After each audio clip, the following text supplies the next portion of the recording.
You will note that since 1994 there has been quite a great deal of change in the legal atmosphere in Kenya.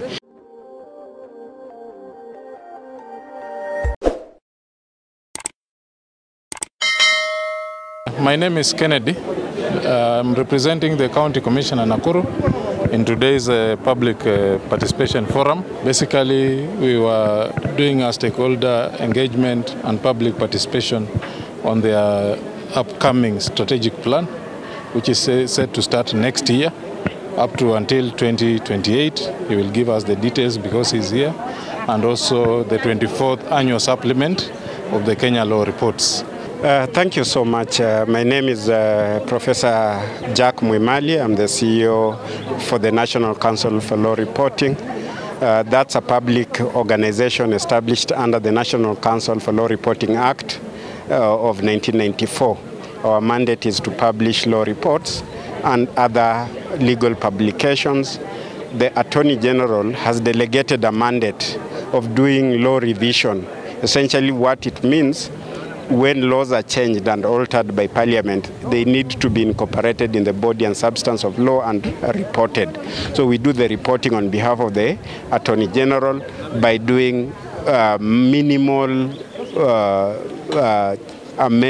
not amendments really, but minimal additions and revisions to ensure that the laws are standard and conform to the Constitution and other legal precepts. You will note that since 1994 there has been quite a great deal of change in the legal atmosphere in Kenya, including in 2010, the 2010 Constitution was promulgated, and with that then it means various things needed to change. For example, our traditional law had marginal and hanging notes on the side when we reported. If you look at the Constitution, when it came into force, it has chapter headings and subheadings to be able to facilitate easy access to that information for especially people with disability and those who may not be able to read very well. So what we have done is to prepare an annual supplement of the laws of Kenya that is current and up to date. It will be up to 31st of December 2022. It's supposed to be done annually, but it complements the materials that you'll find online in the www.kenyalaw.org, which is much more current because we update it on a day-to-day basis. Any change that is done online, and you are able to avail that. But for the official laws that have the authentication, that must be done through gazettement, and that gazettement through a legal notice must be done by the Attorney General, who is the mandate holder. So that will be done after this process of public participation. Yesterday we were in Kisumu for a physical meeting. Today we have been here in Nakuru. We are going to Nyeri. We'll go to Mombasa and Garissa for physical meetings. We have also been doing sensitization online. We have been having webinars with various stakeholders, and we'll be doing it even with the members of the public, so that as these laws come out, people will understand. For example, some laws are referred to by their year of enactment, Act number 11 of 1994. With the preparation and finalization of the annual supplement, we'll give them chapter numbers so that laws of Kenya will be referred by their chapters. We have done a few changes to it. For example, the laws that were created before 2010 still have titles like the minister. That now has changed to cabinet secretary because we don't have ministers. There are laws that we have omitted which may have had temporary effect, or which may have had exhausted whatever they were intended to do. So for example, the National Accord was part of the constitutional framework, but with the current constitution that has changed. So those are some of the things that we have done. It was a very comprehensive work, and we think the public ought to be informed so that they know exactly what the laws of Kenya are in terms of what Parliament has made, and the Attorney General will then have exhausted their mandate to ensure that the laws are current and up to date. Today we had a session on public sensitization by the Kenya law, which is actually under the office of the Attorney General of Kenya, Muturi. Now, today we've actually been taken through a session where the aspect of reporting of in terms of proceeding in courts, how they are compiled and also now generated for maybe public consumption or sharing. And I find that this is actually very good because in terms of looking at how we've transited from a colonial rule to our Kenyan government, then there's a need also to document the proceeding in our courts, so that maybe the same actually law students, like now here we have a faculty on law, the student can be able to look at the proceedings in terms of how they've been reported and make reference that this can help also in terms of actually the promoting the legal profession in Kenya and also jurisprudence, as they call it.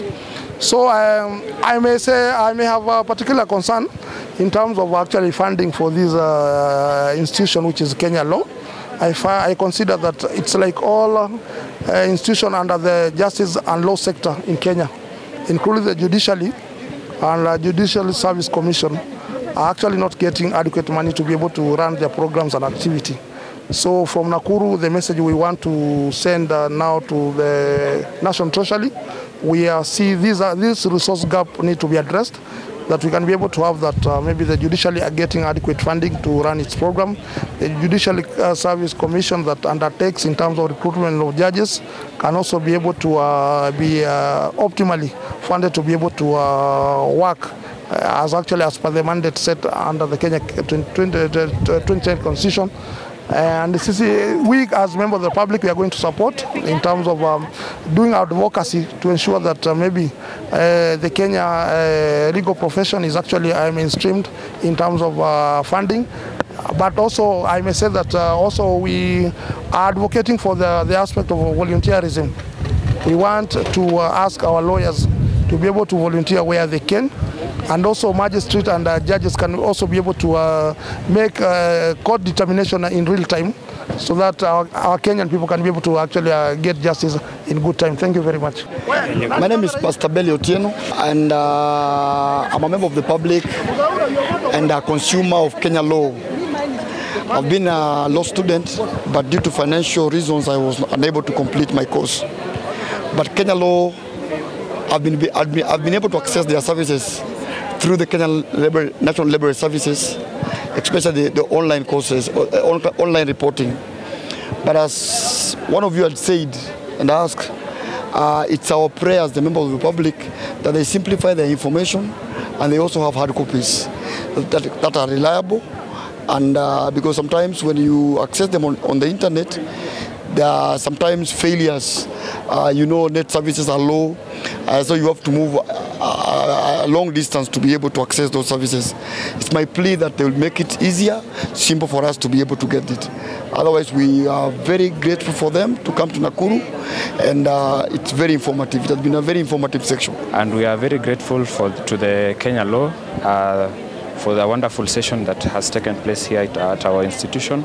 It has been a very nice session. We have interacted with the law, and we as the law students, we feel that it has been very beneficial to us specifically because we are at most of the time interacting with various law evolutions in the country, and the public also has been sensitized concerning the law, and a lot has been learnt, and we are very grateful. We have received handouts of the Constitution, and they have been very grateful. Despite the fact that we can access the copies via online, we also have the manual copies, which they are very they are tiny, and we can walk around with them, and they are very crucial. Basically, we say thank you for the seminar that has been so nice. Thank you very much, and God bless the Kenya law. In Kisumu, we had more than 200 people. I think here we have also had more than 200 members of the public. We have also deliberately wanted to involve the students and people from academia because they are consumers. We are also engaging with judges and magistrates. Today, later on, we'll be dealing with magistrates to sensitize them again so that there's uniformity across the country. So in terms of feedback, we have had very good feedback from members of the public. They continue to show up in large numbers, and they receive the whatever we give to them very well, which for me is gratifying as a public servant, because we know that the mandate we hold gets its legitimacy from the people. As regards the first question, I may not be in a very good position to respond because we are mandate-driven organization. Our power is conferred to us by the National Council for Law Reporting Act and that delegation that has been done by the Office of the Attorney General. So there are other things that may be done in government, but per law, it's not Kenya law that would do it. And therefore, Parliament may need, for example, to enact a law on accessibility through these other formats. And any time a law is made and we are mandated to do it, I think we have the resources and we have the ability to do it. One of the things that we have done, to start with the second question, is to ensure that our website is easily accessible and translatable for persons who are living with visual impairments. So, for example, there are voice versions. It can be translated. As was pointed during the sensitization, some of the work is very expensive and tedious. To convert the Constitution into Braille will be a bigger document, and it may not be fully operationalized, because then you would even need a place to store whatever you have produced, which may not be possible. So we are doing voice versions of the laws. We are doing translatable, the online that are machine translatable for the persons who cannot read because of visual impairments. For the deaf, we are doing sign languages and all those other things. Some of these things we can only do progressively because it's not possible to have resources to do them all at the same time. But we are hoping within the next 5 years, during our strategic planning, we would have then put this into factor and would have shown some progress. We may not promise to be able to do everything within that period of time, but we want to take deliberate steps so that in 5 years, as we report, we'll be saying we were here in 2013, we are here now in 2028. Internally, what we are doing, we are now looking towards simplification of legal information so that we create a simpler version. Sometimes we give normal annotated translations that would communicate more easily to the members of the public. Unless you do that, then there are members of the public that cannot access. We have also partnership with media houses like Haki FM in Nairobi, where it is disseminated through radio programs. When there is a case or an act of parliament has come into force, every week we have a session in the radio where we update what is happening in the legal sphere, in the legal environment. But more critically, we also want to engage with the counties. So far, no county has a legal resource center, so that if you want to make law, say in Nakuru, you'll have to rely on materials either online or go to Nairobi. But there are not also county-specific materials that members of the public may want. So what we are doing, we are partnering with counties to help them develop their county legal resource centers, both physical, so that you who is not able to access online can go to a physical resource center and find all these materials available. For those who are able to have the online version, which sometimes is cheaper, considering it's just the bundle that you'll need, they are also able to get that information. I think if we partner with the counties and give this information out, it will reach a greater proportion of the public than just using our online platform, and that we are deliberately doing to ensure that it happens.